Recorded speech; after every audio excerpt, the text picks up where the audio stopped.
परिवार का संस्कार। एक परिवार में 3 भाई और एक बहन थी।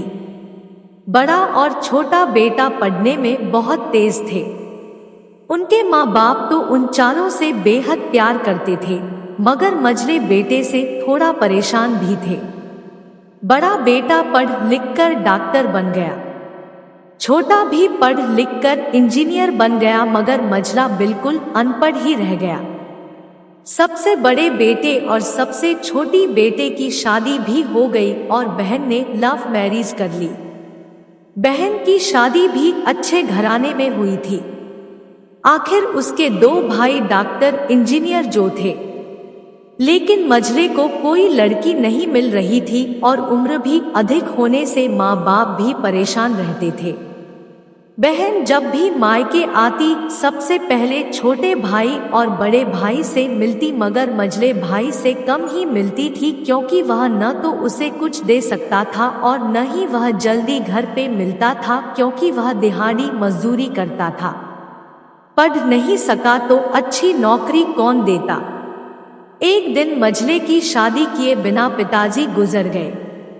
माँ ने सोचा बच्चों में कहीं अब बंटवारे की बात न निकले, इसलिए जल्दी में पास ही गांव से एक सीधी साधी लड़की से मझले की शादी करवा दी। शादी होते ही न जाने क्या हुआ कि मझला बड़ी लगन से काम करने लगा। दोस्तों ने कहा, ए चंदू, आज शाम को अड्डे पे आना। चंदू, नहीं, अब कभी अड्डे पर नहीं आऊंगा। दोस्त, अरे तू शादी के बाद तो जैसे बीबी का गुलाम ही हो गया। चंदू, अरे ऐसी बात नहीं है। कल मैं अकेला एक पेट था तो अपने हिस्से की रोटी कमा लेता था। आज 2 पेट है और कल 4 पेट हो सकते हैं। घरवाले मुझे नालायक कहते रहते हैं। मेरे लिए कहते हैं तो चलता था, मगर मेरी पत्नी को कभी नालायक कहे तो वो मेरी मर्दानगी पर एक भद्दी गाली होगी, क्योंकि एक पत्नी के लिए उसका पति उसकी इज्जत और उम्मीद होता है। उसके घरवालों ने भी तो मुझ पर भरोसा करके ही तो अपनी बेटी दी होगी। फिर उनका भरोसा कैसे तोड़ सकता हूँ। दोस्तों, कॉलेज में केवल डिग्री मिलती है, लेकिन ऐसे संस्कार तो माँ बाप से ही मिलते हैं जो मझले बेटे में थे। इधर घर पर बड़ा और छोटा भाई और उनकी पत्नियां मिलकर आपस में फैसला करते हैं कि जायदाद का बंटवारा हो जाए, क्योंकि हम दोनों लाखों कमाते हैं, मगर मझला ना के बराबर कमाता है। लेकिन माँ मन ही मन मझले बेटे से बहुत प्यार करती थी और उसकी बहुत देखभाल भी करती थी, इसलिए वह बंटवारा नहीं चाहती थी। उसने बंटवारे के लिए दोनों बेटों को मना भी किया, लेकिन माँ के लाख मना करने पर भी बंटवारे की तारीख तय होती है। बहन भी आ जाती है, मगर चंदू है कि काम पे जाने के बाहर आता है। उसके दोनों भाई उसको पकड़कर भीतर लाकर बोलते हैं कि आज तो रुकना ही पड़ेगा, आज बंटवारा कर ही लेते हैं।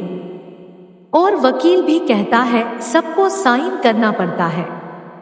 चंदू, ठीक है, तुम लोग बंटवारा करो, मेरे हिस्से में जो समझ पड़े दे देना। मैं शाम को आकर अपना बड़ा सा अंगूठा चिपका दूंगा पेपर पर। बहन, अरे बेवकूफ, तू गंवार का गंवार ही रहेगा। तेरी किस्मत अच्छी है कि तुम्हें इतने अच्छे भाई मिले हैं। माँ, अरे चंदू, आज रुक जा। बंटवारे में कुल 20 बीघा जमीन में दोनों भाई 10-10 बीघा जमीन रख लेते हैं और चंदू के लिए पुश्तैनी पुराना घर छोड़ देते हैं। तभी चंदू जोर से चिल्लाता है, अरे फिर हमारी छुटकी का हिस्सा कौन सा है। दोनों भाई हंसकर बोलते हैं, अरे मूर्ख, बंटवारा भाइयों में होता है और बहनों के हिस्से में सिर्फ उसका मायका ही होता है। चंदू, ओ शायद पढ़ा लिखा न होना भी मूर्खता ही है। ठीक है, आप दोनों ऐसा करो, मेरे हिस्से की वसीयत मेरी बहन छुटकी के नाम कर दो। दोनों भाई चकित होकर बोलते हैं, और तू? चंदू माँ की ओर देखकर मुस्कुरा के बोलता है, मेरे हिस्से में माँ है। फिर अपनी पत्नी की ओर देखकर बोलता है मुस्कुराते हुए, सुनो, क्या मैंने गलत कहा? नहीं जी, अपनी सास से लिपटकर कहती है, इससे बड़ी दौलत क्या होगी मेरे लिए कि मुझे माँ जैसी सासू मिली। बस ये ही शब्द थे जो बंटवारे को सन्नाटे में बदल गए। बहन दौड़कर अपने गमवार भैया से गले लगकर रोते हुए कहती है कि माफ कर दो भैया मुझे, क्योंकि मैं समझ ना सकी आपको। चंदू, इस घर में तेरा भी उतना ही अधिकार है जितना हम सभी का।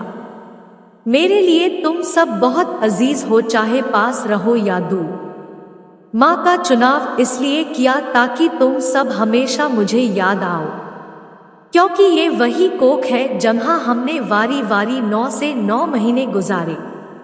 माँ के साथ साथ तुम्हारी यादों को भी मैं रख रहा हूँ।